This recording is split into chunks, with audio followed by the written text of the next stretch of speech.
Hello everybody, it's VerticalSandwich. I just recorded audio for this post-commentary video and didn't push the record button. So I just blah blah blah for 11 minutes and it didn't make any difference. So yes, we completed the Beetle race at Angry Aztec. There are several things. There's going to be 2 videos, I believe. This short one and then a longer one of stuff we cleaned up before Hideout Hound. And I think it's the last overworld banana, the only missing overworld banana fairy, the Nintendo coin. This race, the Nintendo coin, and the overworld banana fairy are this video. And look at that! That happened to me twice during this dumb race. This race took me about 20 minutes of attempts. It wasn't so bad. The minecart stuff's gonna take longer just because they're longer ones. So, yeah, we get, like the last overworld banana, I think. We get the rabbit race banana. But everything beyond Hideout Helm is going to be post-commentary at this point, aside from maybe the K-Rool fight. Because everything is so inconsistent. Like, I'm going to have to learn I'm going to have to learn the roller coaster stuff, the minecart stuff. And Beaver Bother and stuff I've been doing attempts at, and it's impossible.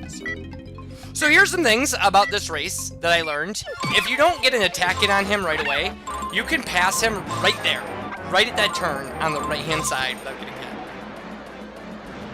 So the getting an attack in on him is not a deal breaker. However, this whole section, you really got to get ahead of him. And also, don't jump for that coin that's high up at the bottom of those bumps, because if you do, you will fly right off this thing. It's a trick. That coin is a trick. It's a dirty, dirty trick. You have to pick the routes on these splits right. I can't imagine you could lose that many coins. I finished this with 55. It was my second time finishing it. I finished it once with 40, and clearly that's not a victory.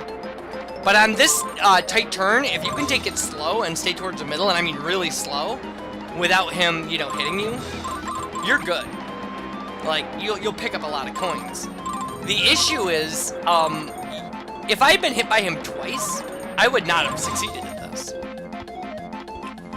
And he runs faster than you here. I got ahead of him so that he would at least push me across the finish line first. You might be able to attack him on that run.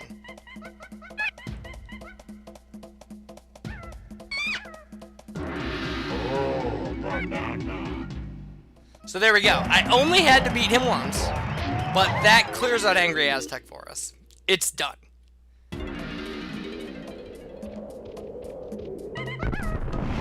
There's a crazy advantage for me keeping these videos at about 10 minutes, and that's that the upload time for them is nothing. A 10-minute video uploads in half the time a 15-minute video does. I know the math doesn't make sense, but what are you gonna do?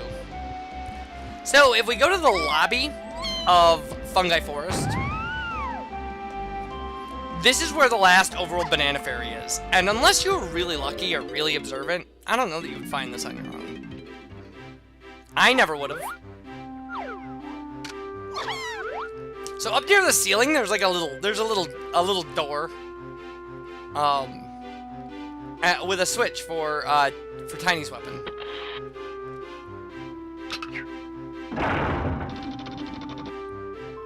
That's it. This is Banana Fairy 18. There are 2 in Hideout Helm for a total of 20. And that was why I wanted to get this one, is I wanted to clean that up. Like, before we go into... well, at this point, we've unlocked the last level of the game. Or the final boss fight or whatever. And I believe I have 6 bananas to get.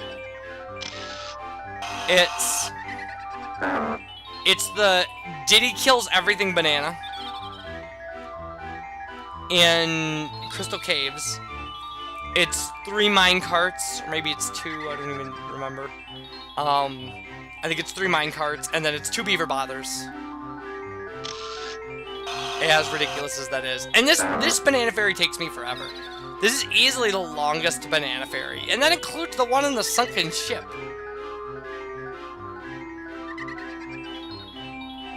Like, I don't understand about the Banana Fairy programming. I don't understand why they didn't make the capture box the square in the middle of the camera. They didn't need to make this as hard as it is. Like, you unlock all of these fairies. It's not, you know, every single fairy in the game is unlocked by you finding an interesting area of the level, collecting a banana, throwing a switch or something, completing a plotline event.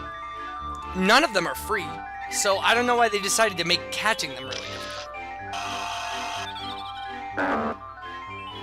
And there may be one or two where you actually just walk into them. I'm thinking that there's one in the hallway in Frantic Factory. But, you know, if they really wanted to make this difficult, they could have hidden them better. Rather than just stuff like that, where, like, she's clearly in the middle of the photo. That stuff's super frustrating. The Banana Fairies can really make you rage. Or at least me. I'm just speaking for me here. I actually adjusted position for this one because it kept flying above my head and it was making me angry that it was flying into areas where I couldn't get the camera. So...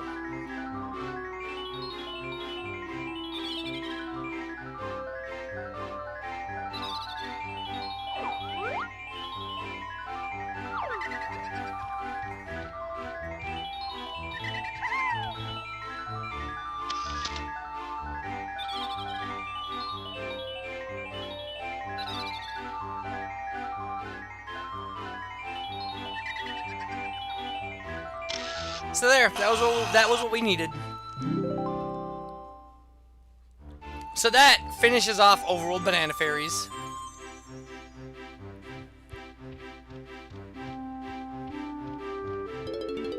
So I should say, that Hideout Helm, because I don't remember if I said this in the deleted one or not.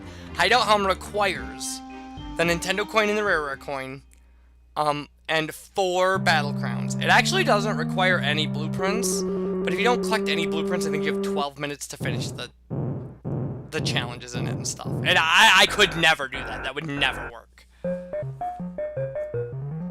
If you have all of the blueprints, you get 50 minutes, I believe. It's funny because I've already recorded that section of the game. And I know that was a really embarrassing death, but those things happen. This is the only... I recorded a bunch of stuff in without commentary, because I knew it would be, like, multiple attempts. And this is the only one where I wish I had recorded my commentary. And the reason is because we get to the last level, and I die in this. And if you get to the last level, you've earned an extra guy, and I didn't realize that. So I really thought I had blown a great attempt at getting the Nintendo coin, when in fact, yeah, it wasn't a blown attempt at all. And so it would have been great to hear my response to the death, and then my response to realizing it wasn't over.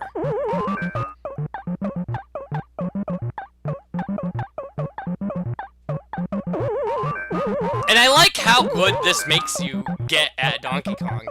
It's actually kind of funny how you have to learn how to play this classic game. And you really do. You have to...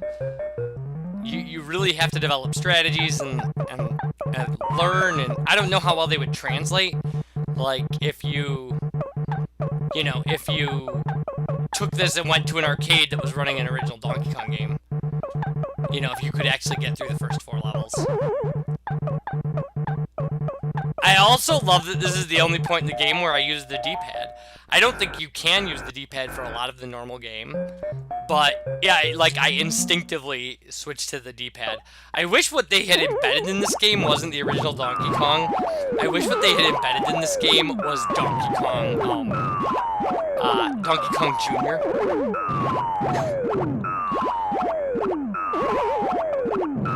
Because that would have been a lot of fun.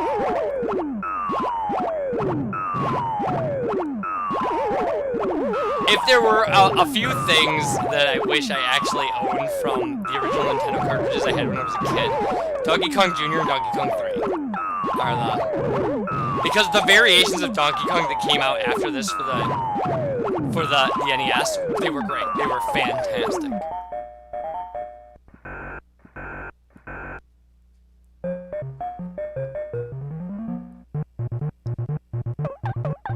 And maybe I'm thinking wrong about Donkey Kong 3, or maybe I'm confusing Donkey Kong 3 with Donkey Kong Jr. But Donkey Kong Jr. was the one where you, like, hold on to like, vines and push keys up and stuff, right? And it was so good. And I think Mario's the villain there. It would make so much more sense to have that embedded here. Yeah, I'm sure that that's Donkey Kong Jr. now that I think about it. So yeah, so I ended up getting stuck here. I took out one whole side of this thing, and that's a bad strategy. The best strategy for this is to take out as many complete levels as you can, so that you never have to go back down to them.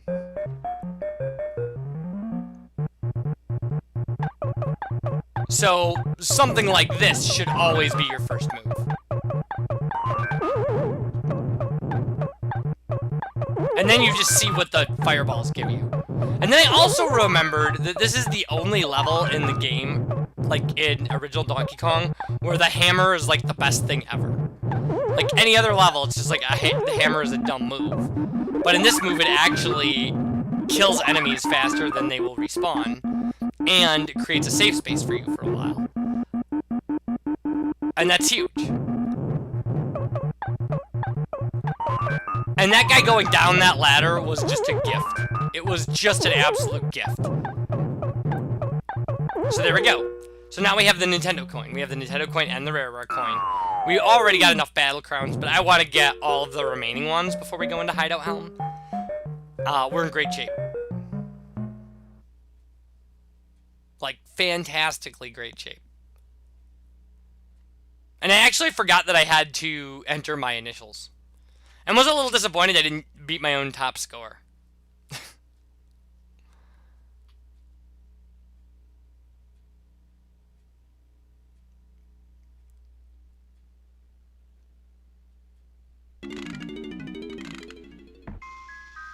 Bye, everybody.